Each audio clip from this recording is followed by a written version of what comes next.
विद्या warriors में आप लोगों का स्वागत करता हूं। आज हिंदी का टॉपिक है विराम चिन्ह। मैं हिंदी का पूरा ग्रामर, पूरा व्याकरण आप लोगों को दूंगा, यह वादा किया हूं। और आपको उसका प्रैक्टिस सेट भी अब दिया जा रहा है। आप जुड़े रहेंगे तो हिंदी की अच्छी तैयारी करेंगे और आशा है इस तरह से तैयारी हो आपकी कि आपको फिर ये ना लगे कि हमें कहीं और भी जाना है। आइए हम विराम चिन्ह पर चर्चा करते हैं। देखिए, हम जीवन में कुछ भी काम करें, कोई भी परिश्रम करें, किसी भी प्रकार का, हमें एक प्रकार का के ठहराव की जरूरत होती है। बिना ठहराव के आप लगातार कार्य नहीं कर सकते। इसी तरह से जब कोई लेख वगैरह आप पढ़ते हैं तो वहां भी आपको ठहराव की जरूरत पड़ती है। तो इसी ठहराव को विराम कहते हैं। विराम का मतलब आप जानते हैं, ठहराव, रुकना। तो जो ठहराव होता है लेख वगैरह पढ़ते समय, वाक्यों को बोलते समय जो ठहराव होता है उसी को विराम कहते हैं। अब ठहराव के लिए एक प्रकार के ठहराव नहीं होते, कई प्रकार के होते हैं। तो उनके लिए चिन्ह निर्धारित किए गए हैं अलग अलग। तो विराम के लिए जो चिन्ह निर्धारित किए गए हैं उन्हीं को कहा जाता है विराम चिन्ह। ये बहुत सामान्य बात है, इसको बहुत समय नहीं देना है। अब इन विराम चिन्हों का प्रयोग जो होता है वह दो उद्देश्य से कार्य करता है अपना। पहला यह कि आप लगातार नहीं बोल सकते। आप कोई वाक्य इतना बड़ा अगर बना दें, कभी कभी राइटर बनाते हैं कि पता चले कि आपका सांस श्वास ही जवाब दे दे, जिसको कहते हैं सांसिए टूटी है। अब अगर श्वास तोड़ करके आप काम पढ़ेंगे वह वाक्य तो वह बहुत स्पष्ट नहीं होता। तो एक तो इसके लिए ठहराव की जरूरत पड़ती है, दोबारा श्वास ले लें। और दूसरी जो और भी महत्वपूर्ण इसे हम कह सकते हैं कि जब आप उचित जगह रुकते हैं, कितने मात्रा में ठहराव की जरूरत है। ठहराव जो होता है वह कम समय के लिए और अधिक समय के लिए भी होता है। तो कहाँ कितने ठहराव की जरूरत है, अगर आप ऐसा नहीं करते हैं तो वाक्य का अर्थ स्पष्ट नहीं होगा। तो वाक्य का अर्थ स्पष्ट करने के लिए उचित ठहराव की जरूरत होती है। ठीक, अब आइए इस बात को एक उदाहरण से समझें। कई उदाहरण आपके सामने दिया हूं, इससे आप स्पष्ट हो जाएंगे कि विराम चिन्हों का महत्व क्या है। फिर विराम चिन्हों के बारे में बात करूंगा। यहां देखिए दो चीज में लिखा हूं, रोको मत जाने दो और रोको मत जाने दो। देखने में तो जो क्या कहते हैं वर्ण प्रयुक्त हैं वो तो दोनों में एक ही है, लेकिन एक में कामा रोको के बाद लगा दिया, एक के बाद में कामा रोको मत के बाद लगा दिया, और दोनों का अर्थ एक दूसरे से विपरीत हो गया।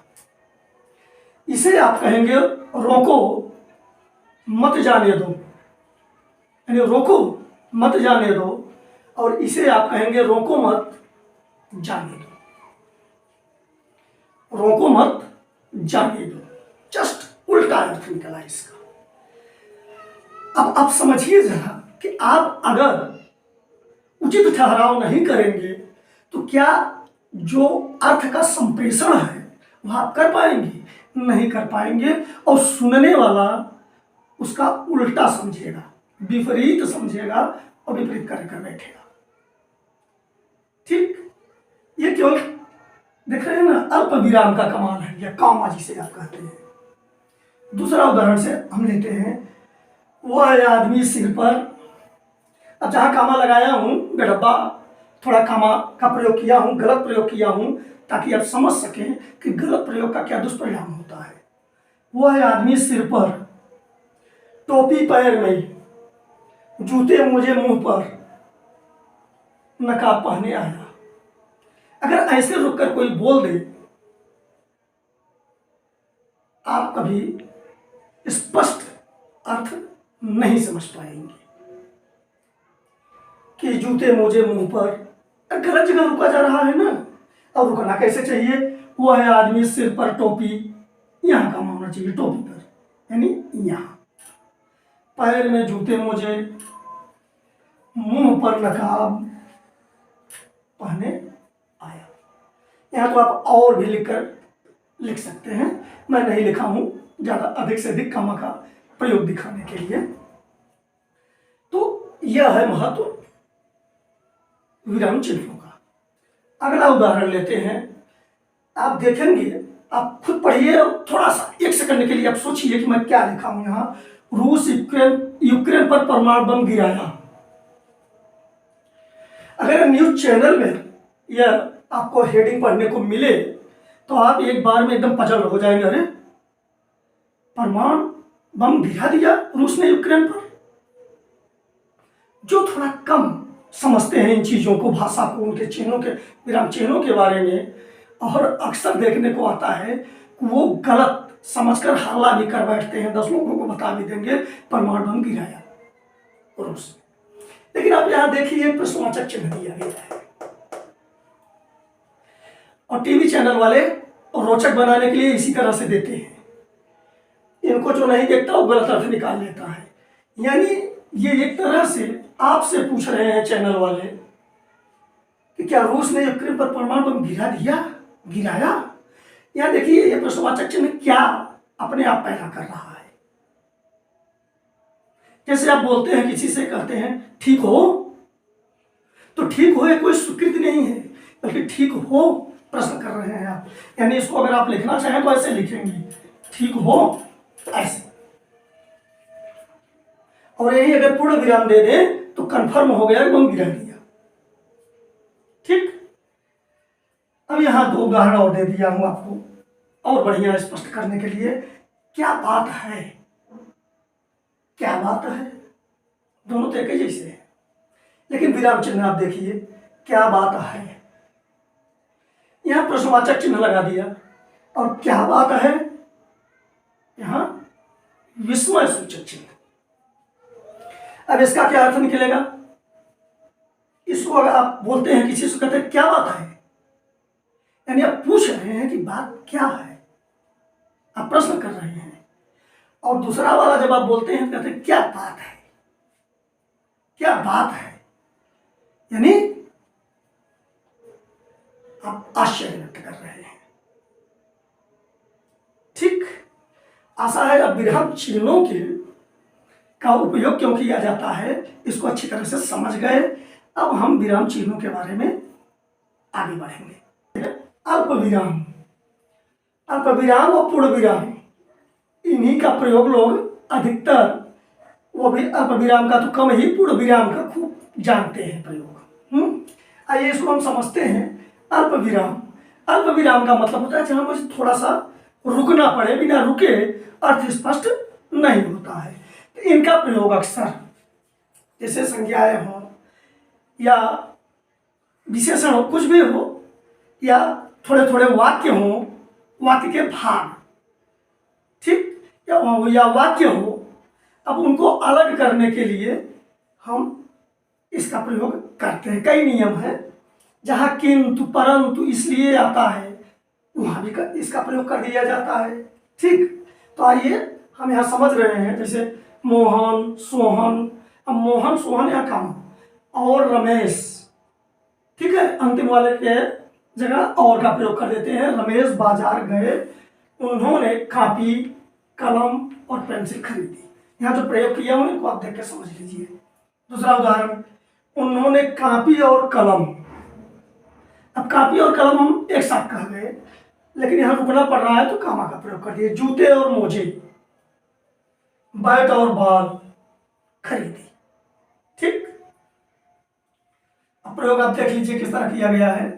किंतु परंतु इसलिए, लेकिन, क्योंकि आदि से जो वाक्य प्रारंभ होते हैं उनके पहले भी इसका प्रयोग किया जाता चाहिए। ठीक। अर्धविराम, अर्धविराम अल्प विराम की अपेक्षा इसमें कुछ अधिक रुकते हैं, अल्प विराम की अपेक्षा कुछ ज्यादा ठहराव होता है। जैसे देखिए, यह सब आप तब जानेंगे जब पढ़ने के दौरान या बोलने के दौरान आप कहाँ कितना देर रुक रहे हैं अपनी बात को स्पष्ट करने के लिए, इस पर निर्भर करता है या कि किस कामा का यहाँ प्रयोग किया गया है, किस विराम चिन्ह का। विराम चिन्ह के प्रयोग भाव स्पष्ट करने में काफी सहायक होते हैं। जैसे इसको देखिए, अर्धविराम अल्प विराम की अपेक्षा कुछ अधिक समय लगता है, इसको सेमीकालन कहते हैं। अर्धविराम और अल्प विराम को कामा कहते हैं। ठीक, अर्धविराम को सेमीकालन। अंधकार का स्थान प्रकाश ने ले लिया, चिड़िया चहकने लगी और कमल खिल गए। आप इसको अगर पढ़िए तो अंधकार का स्थान प्रकाश ने ले लिया, चिड़िया चहकने लगी। आप कामा वाले की अपेक्षा यहाँ ज्यादा रुक रहे हैं। जैसे यहाँ मोहन सोहन और रमेश बाजार गए, वे कापी कलम, और यहाँ कापी कलम में आप ज्यादा देर नहीं रुक रहे हैं। ठीक, लेकिन यहाँ देखिए, अंधकार का स्थान प्रकाश ने ले लिया, चिड़िया चहकने लगी और कमल खिल गए। ठीक, तो ऐसे जगह जहां ज्यादा रुकेंगे वहां अर्धविराम का प्रयोग करेंगे। और भी केवल इस तरह के वाक्य ही नहीं, और भी होते हैं, जैसे जहां आपको ऐसा लगे कि करना है। ठीक, जैसे यहाँ एक हम और प्रयोग बता देते हैं। जैसे हम लिखते हैं आलू भाटा। ठीक है, अब कापी कलम। अब यहाँ देखिए, कापी कलम। अब ऐसे जगह अगर आपको लगता है कि हमें ज्यादा रुकने की जरूरत हो तो आप इसका, ठीक है, तब भी ऐसा प्रयोग कर दिया जाता है। वह आपको समझना होता है कि कहाँ कौन सा विराम उचित है। आगे बढ़ते हैं, उपविराम या अपूर्ण विराम। अब उपविराम या अपूर्ण विराम आप देखिए ध्यान से, अल्प विराम, फिर अर्धविराम। अल्प विराम में कम रुकते हैं, अर्धविराम में उससे ज्यादा रुकते हैं। फिर एक होता है उपविराम या अपूर्ण विराम, यह और अधिक समय तक रुका जाता है। इसमें यह जब चिन्ह लगे तो और अधिक समय तक रुका जाता है, यह पूर्ण विराम के करीब पहुंच जाता है। ठीक, जैसे आप देखिए, इसका चिन्ह है, आप देख रहे हैं ना, तो बिंदु विसर्ग की तरह इसे कालन चिन्ह कहते हैं, कालन। ठीक, अंग्रेजी में। तो यह अपूर्ण विराम का चिन्ह है। जैसे आप देखिए यहाँ, विज्ञान वरदान या अभिशाप। आप उसके बारे में कुछ रुक करके फिर दूसरी बात कर रहे हैं, विज्ञान वरदान या अभिशाप, माने विज्ञान वरदान है या अभिशाप है। टॉयलेट एक प्रेम कथा, या तो आप जरूर समझ गए होंगे। ठीक, गदर एक प्रेम कथा। तो यहां जो रुक रहे हैं वहां अपूर्ण विराम। यहां आप देखेंगे कि अर्धविराम से भी ज्यादा, मतलब अल्प विराम से ज्यादा अर्धविराम में रुकना पड़ा, अर्धविराम से भी ज्यादा यहां रुकना पड़ता है। ठीक, अब चलते हैं पूर्ण विराम। पूर्ण विराम से आप अच्छी तरह से परिचित हैं। ठीक है, कि जहां आप रुक जाएंगे, वाक्य का पूरा अर्थ स्पष्ट हो जाएगा, वहीं आप पूरी तरह से रुक जाते हैं और पूर्ण विराम लगा देते हैं। पूर्ण विराम है मतलब उसके बाद आप चाहे तो बगल वाले को धमकी भी दे सकते हैं, या चुप रहो, बहुत हल्ला कर रहे हो, समझ में नहीं आ रहा है कि आप यहाँ देख रहे हो मैं पढ़ रहा हूँ, इसके बाद फिर आप शुरू कर दीजिए, कोई दिक्कत नहीं। ठीक, तो वहाँ पूर्ण विराम की स्थिति में होती है। लेकिन अब देखिए, आप अक्सर यही समझते हैं कि जहाँ है, था, गागेगी, ये सब आए तो वहीं पूर्ण विराम होना चाहिए, या इस तरह का आपका जो अभी तक आपकी अवधारणा है। लेकिन देखिए, जहां ऐसा लगे कि यहां रुक जाना है, अब जैसे मैं एक उदाहरण ले रहा हूं, अब मान लीजिए आप साहित्यकार के रूप में किसी व्यक्ति का वर्णन कर रहे हैं,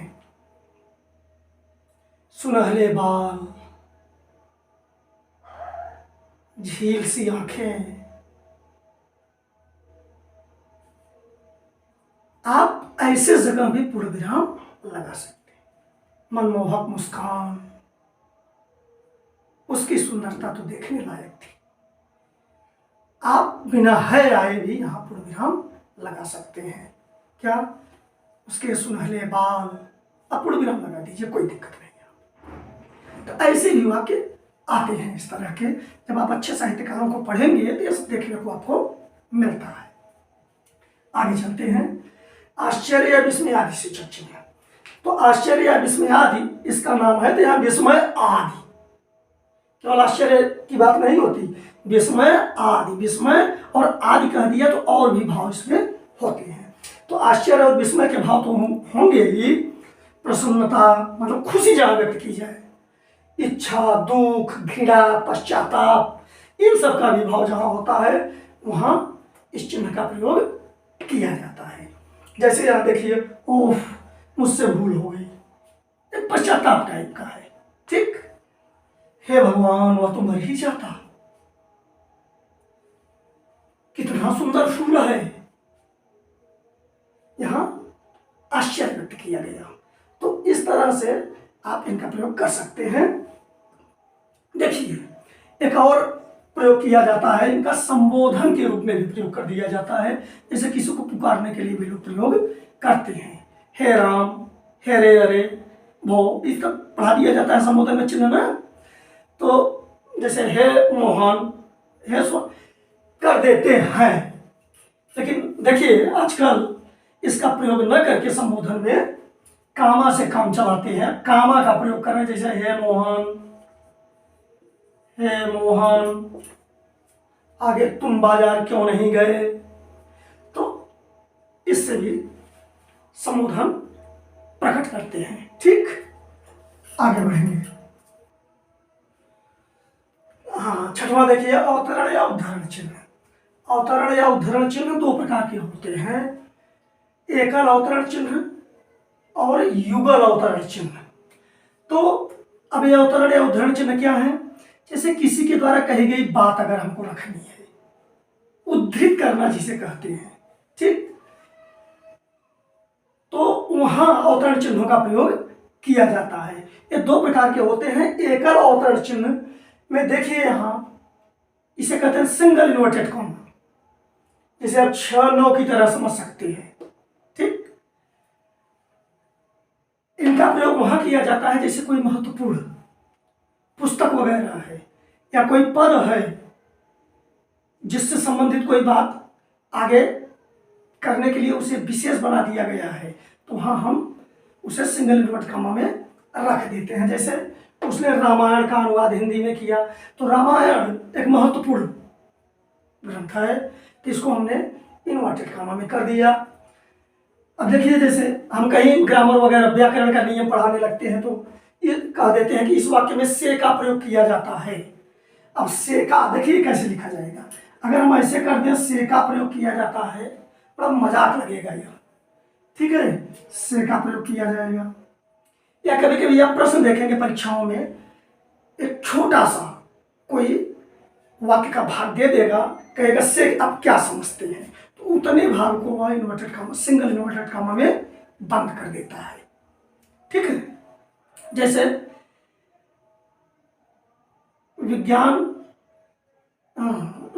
का वरदान या अभिशाप होने, अब इन्वर्टेड कॉमा करके सिंगल इन्वर्टेड कॉमा बंद करके से आप क्या समझते हैं, या पर निबंध लिखिए। तो इस तरह से। और युगल अवतरण चिन्ह कहाँ प्रयुक्त होता है? इसमें देखिए एक डबल इन्वर्टेड कॉमा कहा जाता है। ठीक है, या इन्वर्टेड कॉमा भी केवल कह देते हैं इसको। तो 66 और 99 की तरह इसका रूप होता है। इसका प्रयोग वहां किया जाता है जहां किसी के द्वारा कही गई बात को हम रखते हैं, जो कहते हो। जैसे देखिए गांधी ने कहा कि, गांधी जी ने कहा परोपकार के समान कोई धर्म नहीं है। अब कहा के बाद तो यहाँ देखिए कामा लगा के थोड़ा सा रुक रहे हैं, तो इसलिए कामा का प्रयोग है। अवतरण चिन्ह जहां उद्धरण चिन्ह दिए जाते हैं तो यहाँ कामा का प्रयोग कर दिया जाता है। अब अवतरण चिन्ह में उनके द्वारा कही गई बात को हम उद्धृत कर दिए। यहाँ आप ध्यान देंगे, चाहे प्रश्नवाचक चिन्ह हो, चाहे इस तरह से पूर्ण विराम आप लगा रहे हो, जो भी हो चिन्ह, इसके बाद इन्वर्टेड कॉमा लगा करके पूरी तरह से बंद करते हैं। ये नहीं है कि आप भ्रम में ना रहिए कि इसके पहले यहां लगा दें, ठीक है। चलिए आगे। अब अगर कोई एक बात कह रहा है, उसकी बात उद्धृत कर रहे हैं और उसी में बता रहा है कि कोई और यह बात कह रहा है, तो पहले वाला जो आपको बात कह रहा है उसको तो इन्वर्टेड कामा में रखेंगे, डबल इन्वर्टेड कामा में, और जो बीच में कहेगा उसको सिंगल इन्वर्टेड कामा में रख देंगे। जैसे देखिए, शिक्षक ने कहा, अब यहाँ शिक्षक कह रहा है तो उसकी द्वारा कही गई बात को हम इन्वर्टेड कामा से शुरू कर रहे हैं, डबल इन्वर्टेड कामा से। गांधी जी ने कहा, अब शिक्षक कह रहा है, शिक्षक ने कहा, गांधी जी ने कहा परोपकार के समान कोई धर्म नहीं है, तो गांधी जी भी यहाँ बीच में कह रहे हैं, तो उनके द्वारा कही गई बात को सिंगल इन्वर्टेड कामा में रख दे रहे हैं। अब देखिए, और टीचर की बात को पूर्ण विराम लगा करके पूरा बंद कर दे रहे हैं, ठीक। आगे बढ़िए, चलिए आगे देखते हैं। निर्देशक या रेखा चिन्ह। निर्देशक या रेखा चिन्ह क्या होता है? देखिए, इसका चिन्ह यही है, इसे इसलिए रेखा चिन्ह भी कहते हैं या निर्देशक चिन्ह।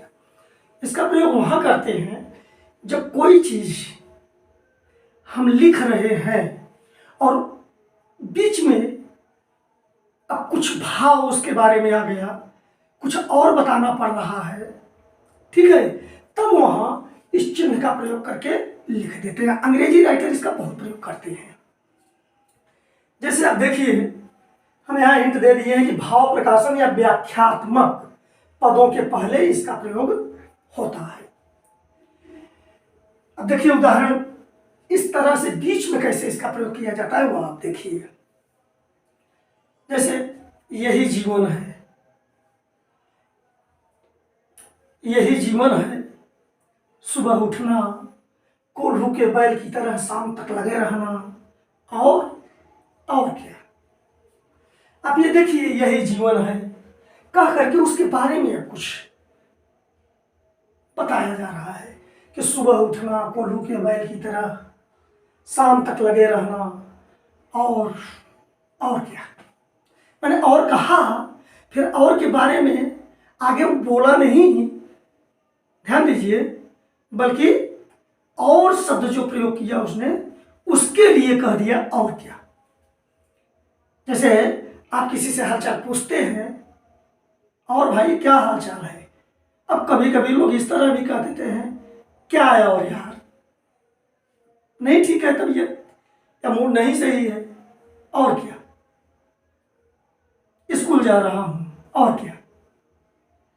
तो इस तरह की चीजें जब भाव प्रकाशन किसी चीज के बारे में किया जाता है तो ऐसा प्रयोग, इस चिन्ह का प्रयोग किया जाता है। अब योजक चिन्ह और संबंध है या सामासिक चिन्ह, एक ही नाम है बेटा, योजक चिन्ह, संबंध चिन्ह, सामासिक चिन्ह। अब आप देखेंगे कुछ लोग भ्रमवश निर्देशक या रेखा चिन्ह को ही यह भी कह बैठते हैं, लेकिन ऐसा नहीं है। चिन्ह में इसकी लंबाई जो योजक चिन्ह या संबंध या सामासिक चिन्ह की होती है कम होती है, निर्देशक की बड़ी लंबाई होती है, और इनका उपयोग भी अलग अलग जगह किया जाता है, इसलिए इन दोनों को एक नहीं मान सकते। अब आपने निर्देशक चिन्ह के बारे में समझा, कहाँ प्रयोग करते हैं। आप योजक चिन्ह, अब योजक चिन्ह वहां आते हैं जहां योजक शब्द हटा दिए जाते हैं, जैसे और, जहां आप हटाएंगे वहां इस चिन्ह का प्रयोग कर देंगे। लेकिन यहां योजक का अर्थ उस संयोजक चिन्ह से नहीं है। अब ध्यान दीजिए, मैं उसी बात को कह करके फिर हट रहा हूं इसलिए क्योंकि आप वही समझते हैं। यहां देखिए, यहां और हटा दिया हूं, तो माता पिता योजक चिन्ह हटा हुआ है यहां पर, दिन रात, ठीक। लेकिन इसके लिए तो हमने यहां संबंध या सामासिक चिन्ह दे दिया, एक और नाम हाइफेन इसे अंग्रेजी में कहते हैं, हाइफेन साइन। तो सामासिक चिन्ह भी इसे कहेंगे, माता पिता, दिन रात, द्वंद्व समास में तो आप खूब ऐसे पढ़े हैं, जब शब्दों को जोड़ते हैं तो इस तरह से करते हैं। विपरीत शब्दों को जब लेते हैं तब भी दिन रात, ठीक, इसलिए इसे सामासिक या संबंध। अब योजक चिन्ह क्यों कहा जाता है उसको अब आप स्पष्ट हो जाइए। जैसे आप किसी पेज पर लिख रहे होते हैं और पेज के अंत में पहुंच करके आप किसी शब्द को पूरा नहीं लिख पाते, वहां आप इस चिन्ह को दे करके बाकी भाग को, उस शब्द के जो बाकी वर्ण होते हैं उनको बाद में लिखते हैं। जैसे मैं हिंदी की, मान लीजिए आपका एक पेज है, ये आपका पेज है, मैं हिंदी की पढ़ाई में लिख रहा था, पकड़ लिखा और बाकी हाई नहीं आया उसमें, तो यहाँ योजक चिन्ह लगा दिया और हाई यहाँ लिख दिया। करना चाहता हूँ लिखना है, चाह केवल लिख पाया, फिर योजक चिन्ह लगाकर हता हूँ बाद में लिख दिया। यह है योजक चिन्ह। और जैसे और भी जगह सा लिखते समय, जैसे बड़ा सा, विशेषण में जब सा लिखते हैं तो इस तरह से भी दिखाते हैं, कौन सा, ठीक है, यहाँ भी इसका प्रयोग करते हैं। ठीक, आगे बढ़िए। कोष्ठक का प्रयोग, अब कोष्ठक का प्रयोग भी हिंदी में करते हैं।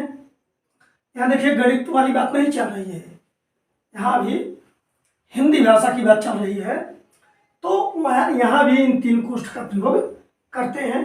जैसे आप छोटा कोष्ठ, धन कोष्ठ और बड़ा कोष्ठ कहते हैं, या इस धन कोष्ठ को मझला कोष्ठ भी कहते हैं। अधिकांशतः केवल इसी का उपयोग हिंदी में किया जाता है, और उस जगह किया जाता है जैसे आप देखिए, आप लिखते हैं किसी प्रश्न का नंबर क, ख, इस तरह से लिखते हैं, या कोई बात आप लिखना चाह रहे हैं, जैसे वह लिखे और आपको बताना है कि अरे वह तो मोहन के लिए है, स्पष्ट नहीं हो रहा है, इसलिए स्पष्ट करने के लिए लिख देना जरूरी है, तो आप कोष्ठ में करके लिख दीजिए। या जैसे नेताजी, अब आप सोच रहे हैं कि नेताजी कह रहे हैं, हो सकता है बहुत लोग न समझ पाए, तो कोष्ठ में आप सुभाष चंद्र बोस कर दें, तो इस तरह से होता है कोष्ठ का प्रयोग। ठीक, चलिए अब पाद चिन्ह, पाद चिन्ह या आप जिसे कहते हैं अंडरलाइन कर देना, पाद माने पैर होता है। जैसे यहाँ देखिए लिख दिया हूँ, सूर्योदय में गुण संधि है। अच्छा, परीक्षाओं में से आपको मिलते हैं इस तरह के प्रश्न, सूर्योदय में कौन सा संधि है, ठीक है, इस तरह से। अब विवरण चिन्ह, विवरण चिन्ह क्या होता है, जहां आप कोई बात लिख करके उसके बारे में चीजों को बताना चाह रहे हैं, ठीक है। जैसे हेडिंग आप डाल दिए और उसके बाद में आप वर्णन देना चाह रहे हैं, तो वहां इस विवरण चिन्ह का प्रयोग करेंगे। पुनरुक्ति सूचक चिन्ह, पुनरुक्ति सूचक, इसका देखिए पुनरुक्ति, पुनरुक्ति का अर्थ यही होता है पुनः धन उक्ति, पुनः धन उक्ति, पुनरुक्ति। तो पुनः धन उक्ति यानी कोई बात अगर आप एक बार कह चुके हैं, ठीक है, और अब दोबारा फिर वही बात कहना है आपको, तो दोबारा उससे बचने के लिए फिर इस चिन्ह का प्रयोग कर दिया जाता है। अरे आप ऐसा नहीं करते कि जैसे आप यहाँ लिख दिए दिन, या और मान लीजिए आप निवास स्थान अपना कोई लिख दिए, अमुक अमुक निवास स्थान। अब यहाँ आपसे पूछता है कि अस्थाई पता, तो आप कोई गांव का नाम लिख देते हैं, फिर पूछता है पत्राचार का पता, तो आप यहाँ ऐसे कर देते हैं। ठीक, तुम्हारी यह है पुनरुक्ति, माने उसी बात को फिर कही जा रही है, ठीक है। अगला, अब लोप वर्जन, देखिए यह समझ गए ना आप, लोप विराम या वर्जन चिन्ह। लोप विराम मतलब जहां बात का लोप हो जाए, कोई बात कही ना जाए, तो जैसे हट जाओ, नहीं तो लोप कर दिया आपने इस बात का, ठीक। अब लोप की जगह यह कर दिया। अब इस तरह से राइटर देते हैं, अपना भाव व्यक्त करने के लिए कुछ आगे इस तरह से छोड़ देते हैं, ठीक है। या आप कहीं पाएंगे कि जैसे किताबों में कोई रचना वगैरह है, कुछ है जो अनावश्यक पद होते हैं, या जो चाहते हैं शिक्षाविद की पाठ्यक्रम में ना हो, उसको 4 लाइन 6 लाइन 10 लाइन जो भी हटाना हो, तो आप देखेंगे इस तरह के क्रॉस चिन्ह नीचे दे दिए जाते हैं, मतलब वहां से कुछ हटा दिया गया है, लोप हो गया है, वर्जन हो गया है। तो देखिए तीनों चिन्ह हम यहाँ दिखा दिए, या इस तरह का भी चिन्ह दे दिया जाता है, इसे लोप चिन्ह या वर्जन चिन्ह कहते हैं। यहाँ हम इसे अलग कर दे रहे हैं। अब चलते हैं लाघव या संक्षेप चिन्ह। लाघव या संक्षेप चिन्ह का मतलब हुआ किसी, क्या कहते हैं, शब्द को आप जब संक्षेप में लिखते हैं, संक्षेप का मतलब जैसे यहाँ लिख दिया हूँ मासिक माध्यमिक शिक्षा परिषद, आप ऐसा प्रयोग करते हैं तो इस चिन्ह का प्रयोग, तो इस चिन्ह का प्रयोग आप ध्यान देखिए, यहाँ देखिए आप इस तरह से या इस तरह बिंदु की तरह, दरअसल इस तरह से लिखा जाता है, लेकिन प्रिंटिंग में बचने के लिए स्थान ज़्यादा न ले, इसका भी प्रयोग खुद ध्यान से हो रहा है, इसलिए यह भी प्रयोग मान्य है। ठीक, तो जैसे यहाँ बी ए आप लिख देते हैं MIA, अब यहाँ ऐसे भी लिख सकते हैं MIA, ठीक, MP, ठीक, MLA, इस तरह के हिंदी में हो चाहे अंग्रेजी में वही विराम चिन्ह है। त्रुटि या विस्मरण चिन्ह या हंस पद, अब इसको अभ्यास देखिए, यह परीक्षा में बहुत क्या कहते हैं पूछा गया प्रश्न है, यह महत्वपूर्ण प्रश्न, यह विराम चिन्ह है। त्रुटि विस्मरण, चाहे त्रुटि चिन्ह कहिए या विस्मरण चिन्ह, जैसे कोई बात भूल गई लिखने से, कोई शब्द छूट गया, या हंस पद, जैसे मैं उदाहरण दे दिया हूँ, जैसे मैं लिखना चाहता था कि वह कल कब जाएगा, और मैंने बाद में पढ़ा तो यार ये तो कब लिखा ही नहीं हूँ,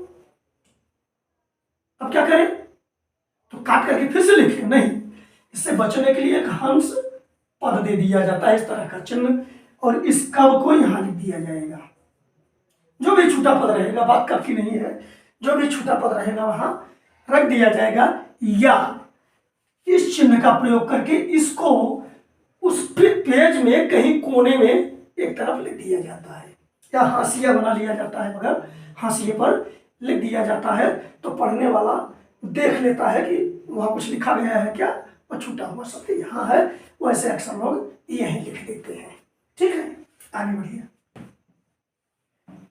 ये प्रश्न सूचक चिन्ह है, प्रश्न सूचक चिन्ह के बारे में आपको बहुत बताने की जरूरत नहीं है। ठीक, प्रश्न सूचक वाक्य होते हैं, उनके आगे उनके सामने यह लग जाता है। ठीक, समाप्ति सूचक चिन्ह, समाप्ति सूचक चिन्ह जैसे कोई बड़ा लेख है, कहानी है, तो जब वो जाकर के अंत में खत्म होता है तो वहाँ इस तरह का चिन्ह लगा दिया जाता है कि ये कहानी समाप्त हुआ।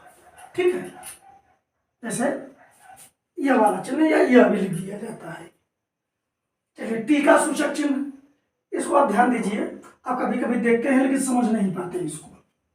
जैसे आप देखिए, आप के लिए यह एक पेज बता रहा हूँ, यह पेज है आपके लिए, एक पृष्ठा है, मान लीजिए कुछ लिखा गया है और इस पर यहाँ ऐसे लिखा गया, आप जानते हैं कि यहाँ लिखने के बाद यहाँ कुछ जगह छोड़ दिया जाता है।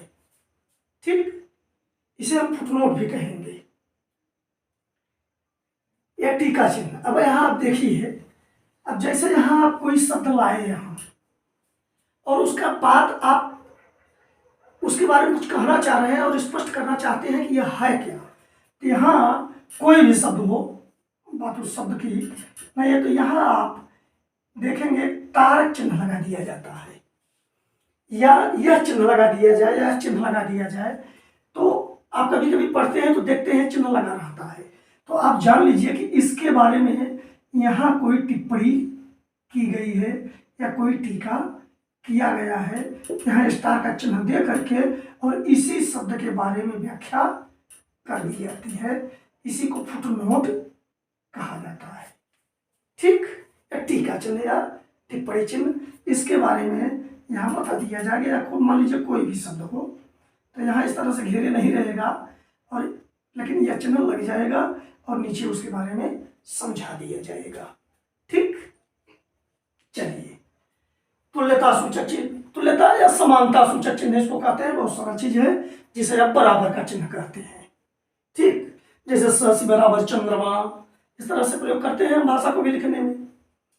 पाद बिंदु, पाद बिंदु ये नीचे पूरे किसी चीज के जैसे पेज है और नीचे जहाँ जैसे यहीं पर खत्म करना है, इसके नीचे नहीं देना है, तो यहीं पर इसे इसका चिन्ह लगा देते हैं, मतलब यह इसका पाद बिंदु हुआ, इसके नीचे अभी यह नहीं लिखा जा रहा है, उसके आगे लिखा जाएगा। ठीक है, तो जैसे यहीं मैं दिखा दे रहा हूँ, अब यहाँ से लिख करके आए और यहाँ पहुँचे और यहीं समाप्त हो रहा है, मान लीजिए यहीं पर रोक रहे हैं, तो यहीं इसका पाद बिंदु चिन्ह लगा देंगे। दीर्घ उच्चारण चिन्ह, दीर्घ उच्चारण चिन्ह में इस चिन्ह का प्रयोग करते हैं, इसे संस्कृत में अवग्रह चिन्ह या पूर्व रूप चिन्ह या क्या कहते हैं हिंदी में दीर्घ उच्चारण चिन्ह कहेंगे। जब ज्यादा देर तक उच्चारण करते हैं किसी, जैसे राम, हे राम, इस तरह के प्रयोग में इसको दिखा देते हैं। तो 2-3 बार लिख दें तो इसका मतलब और लंबा ज्यादा उच्चारण किया जा रहा है। बस यही चीज है। और बाकी आप ऐसे भी देखे होंगे, जैसे लिखा रहता है शिवो हम, ठीक है, लेकिन वो संस्कृत पर ज्यादा भाग जाता है। हिंदी में जब आप देखेंगे तो किसी चीज के उच्चारण, जैसे गाना जब गाते हैं, अब किसी पे करके रोक देते हैं तो इस तरह से प्रयोग कर देंगे, लंबे समय तक चल रहा है, ठीक है। इस तरह इनका प्रयोग किया जाता है। आशा है आप विराम चिन्हों को अच्छी तरह समझ गए होंगे। धन्यवाद।